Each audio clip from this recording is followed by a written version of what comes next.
做錯咗五行嘅行業的話咧，就格格不入咯。點樣用八字嚟睇自己嘅天賦同埋職場方向咧？就嚟講，我哋係掂翻個五行啫嘛。佢人生自害2個至3個的話咧，多會走動性質。比劫多嘅人咧，多少人？大部分都係好命緊要啲啊，定還是個人自身努力緊要啲？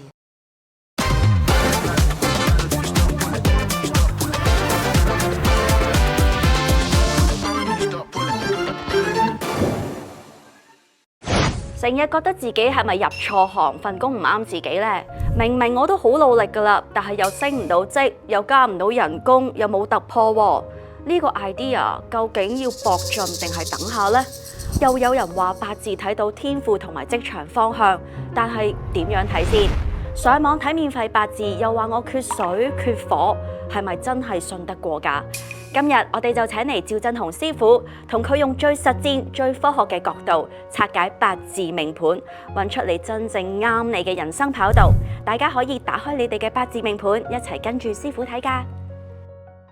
Hello， 大家好，歡迎嚟到振雄師傅嘅 channel， 我係主持人 Chris。嗱，今日呢個 topic 咧，我相信咧，全世界嘅打工仔啦、創業者啦、老闆啦，都好關心嘅話題嚟嘅，就係點樣用八字嚟睇自己嘅天賦同埋職場方向咧？阿師傅你好，其實咧，我身邊有好多朋友仔都有問我，因為大部分都係打工仔。係啦，究竟我份工係咪啱自己啦？我個職業係咪啱自己啦？做嚟做去，我好努力噶啦，但係我又冇乜起色，我又冇乜突破喎。咁所以咧，專登要請教師傅點樣用八字嚟睇到自己個出路啦，同埋個天賦。啲人話八字咧天生嘅，咁係咪其實自己嘅天賦同埋才能咧已經係一早就 set 死咗噶啦？你天生個八字年月日時間咧，已經有咗傾向你嗰個天賦係邊方面發展咧？其實嚟講，我哋係掂翻個五行噶嘛，咁你咪去做翻啱嘅你嘅五行嘅行業，咁啊你咪做得特別好咯。即係譬如金融係屬金，傳媒係屬火。若然做錯咗五行嘅行業的話咧，咁啊成日都講話格格不入咯。咁啊格格不入情況之下咧，你真係幾努力都好啦，個效果啊、回報啊，甚至乎工作嘅前途啊，一直都係有種唔理想啊嚇！喺我睇咁多八字裏邊咧，好多客大部分都係入錯行。咁其實有冇啲感覺係覺得自己入錯行而自己唔知道嘅咧？我自己有冇入錯行啦？係。其他人咧就要睇八字先知啦。係。我哋再簡單啲咁講，地支裏邊咧有啲叫做萬眾貴，萬嘅叫驛馬，人生自害。咁啊，一般嚟講咧，佢人生自害下低4個位裏邊比較多2個至3個的話咧。佢嘅工作性質傾向咧多會走動性質，可能就係做公司入邊 admin，咁 admin 可能就係要係攞下啲分行啊，睇下啲分行有啲咩嘢需要整啊，咁都係會有種驛馬性質㗎。明白。咁咪發揮到佢個工作上嘅八字嘅本質嘅性質咯，咁咪變得佢可以越做越開心咯。嗰份工你本身好有熱情嘅話咧，其實都會越做越上心咯。好想翻工添。一起身啊，大家我想翻工啊咁。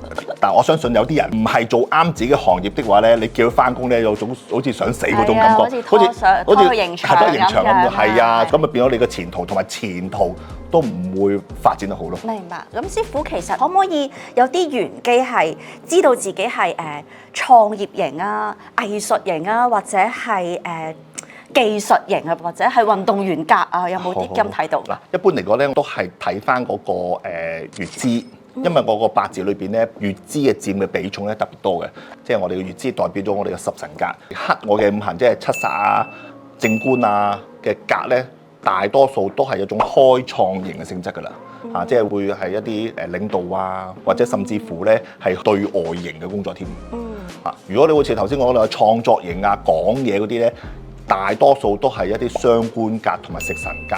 即使係我生嘅五行，即係我生嘅五行的話咧，佢比較上喜歡輸出同埋發揮同埋創意型嗰種人噶啦。如果我本身我又有食傷嘅格，我又有七殺嘅格，咁我點樣取捨先至好咧？咁你睇佢嗰個食傷係食定傷先？咁你如果又係食多嘅咧的話咧，表演欲比較多啲。再加上佢係官殺，咁啊咪佢會好中意去出外啲表演啊咁樣咯。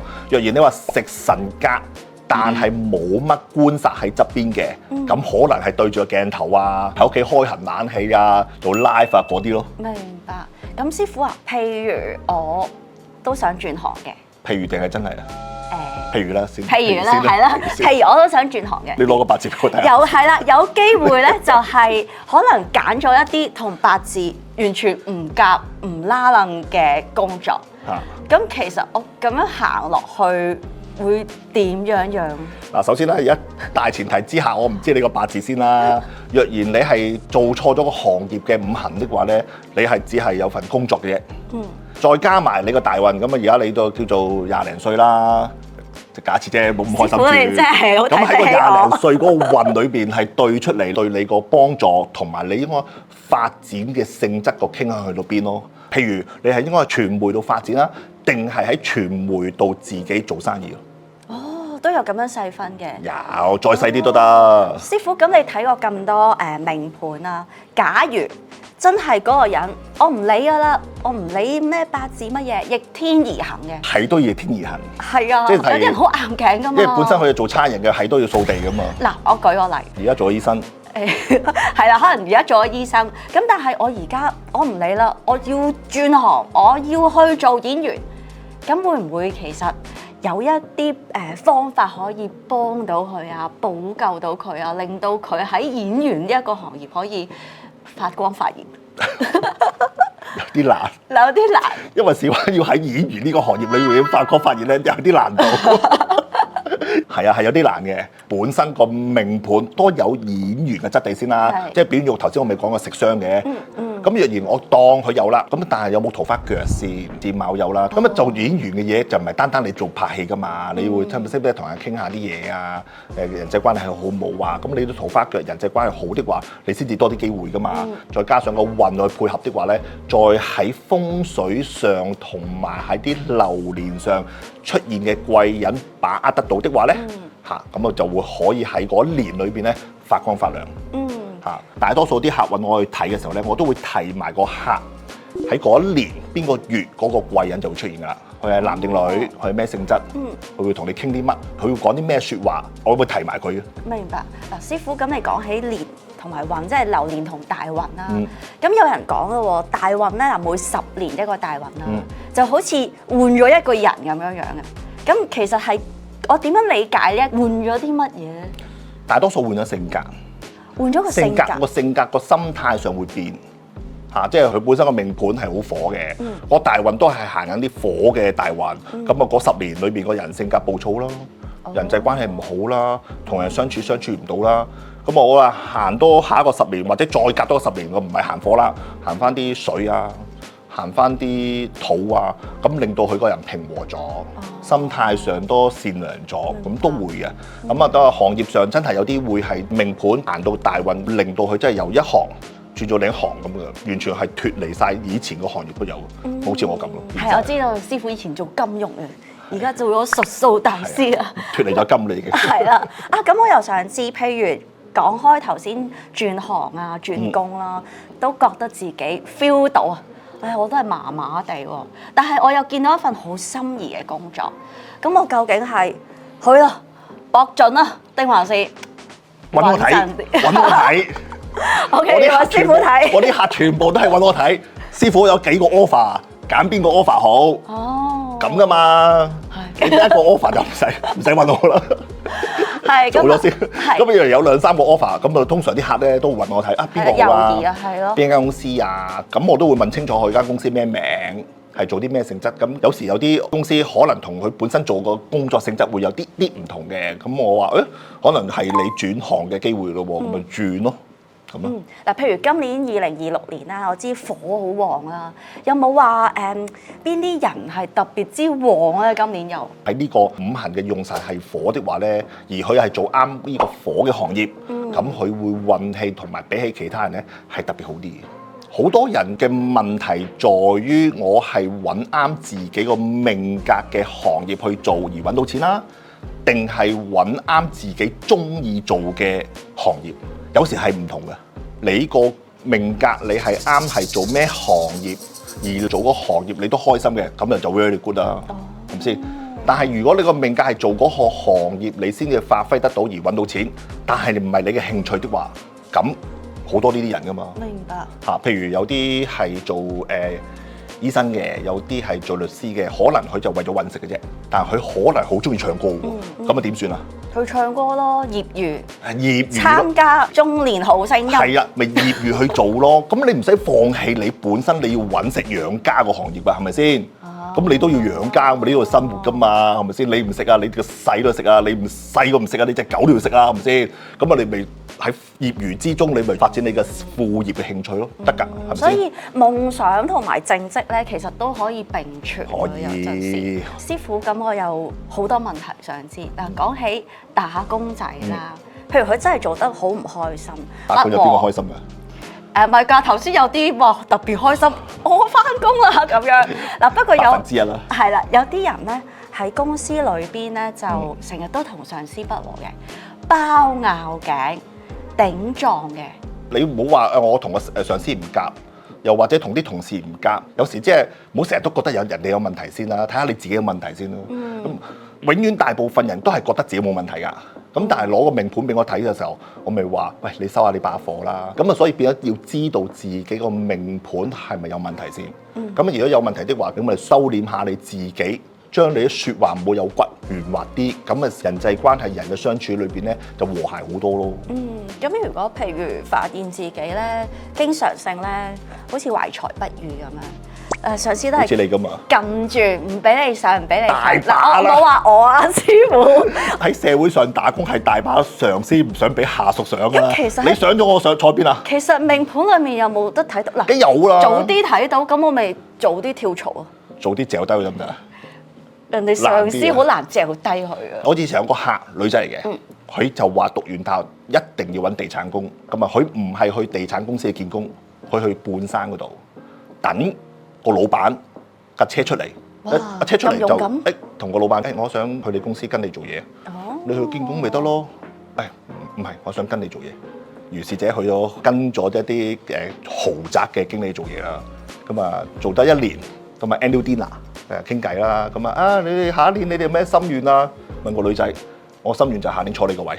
哇！真係好似做戲，好似做戲咁樣做。好有大志，係。如是者真係下一年佢真係坐咗佢個位，即係嗰啲咁咪強勁咯。咁我可以咁講啦，八字裏邊身強嘅比劫多嘅，大多數都係容易成功嘅。如果好似頭先你講，又俾上司壓住啊，又唔發揮唔到啊，身弱而係冇乜官殺的話咧，大多數嘅人咧係選擇逃避嘅。咁咯。師傅，你頭先講起比劫咧，我曾經聽過一個傳聞，我唔知真定假，可能師傅你要澄清一下，比劫多嘅人咧。多少人喺公司？唔會比劫多係自我啲啫，高傲啲，高傲啲，同埋自己中意做自己嘢啫。放咗工啊，或者平時係 lunch time 啊，同啲同事一齊食飯都得嘅，但未必一定係話自我到咧完全同人相處咧出現問題嘅。咁你嗰個假設性咧，我相信都係自我得嚟咧極度自我咯。連同人傾偈都費事，咁咪少人咯。師傅，你講起命運啦，你覺得好命緊要啲啊，定還是個人自身努力緊要啲？師傅有猶豫。唔係條命好也好，命唔好亦都好啊！努力係必須嘅。係啊，就算你條命好咧，都唔可以等天跌落嚟。即係等於你天生聰明，又話頭醒尾，又過目不忘，咁你都要去努力㗎。理解。咁喺八字命盤裏邊啦，其實我哋轉行轉職嘅時候，有啲乜嘢要留心咧？要留心就要揾我算一算先。係啦。第一步，第二步就 send CV。係啦，譬如而家大環境好難揾工啦，即係一份工作閒閒地都有百幾個人爭。真係啊，百幾200個人爭。今年我好多客都話 send 啲 CV 出去咧，係冇回音。係啊，石沉大海。石沉大海。咁我有個客年頭話 send 咗好多出去，一個煙都冇。跟住問我算咗之後，我話我屋企咧就嗰度擺啲嘢啦。如是者跟我指示屋企擺咗啲嘢喺度啦。咁啊跟住話一個禮拜之後有回音兼有幾個 offer 俾佢。跟住過咗唔夠1年。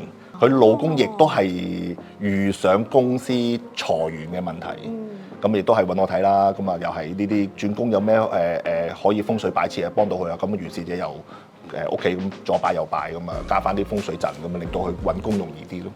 咁啊老婆睇完就老公揾我睇咯。咁啊最後啦，有冇啲寄語俾而家揾工好迷茫嘅一啲年青人啊，甚至中年人啊？咁啊，因為時間好多嘢都係突然其來嘅，咁但係好多嘢都可以從八字裏邊預測同埋睇到嘅，即係你當八字好似一個天氣嘅預報嘛，你可以睇一個工具，你可以睇八字同埋大運同埋流年，你可以睇嚟緊呢5年同埋50年嘅事情發生嘅演變都睇到嘅，咁所以我建議即係多多少少你可以揾一個準嘅師傅去睇睇你個八字，知道你嚟緊呢5年嘅變化，從而係及早準備，機會係俾有準備嘅人嘅。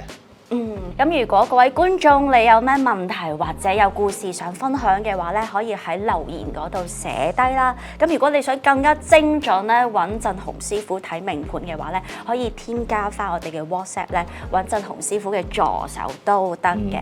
咁我哋下集再見咯，記得師傅我哋要 follow 同埋 subscribe 振鴻師傅嘅 channel，支持振鴻師傅。好啦，拜拜。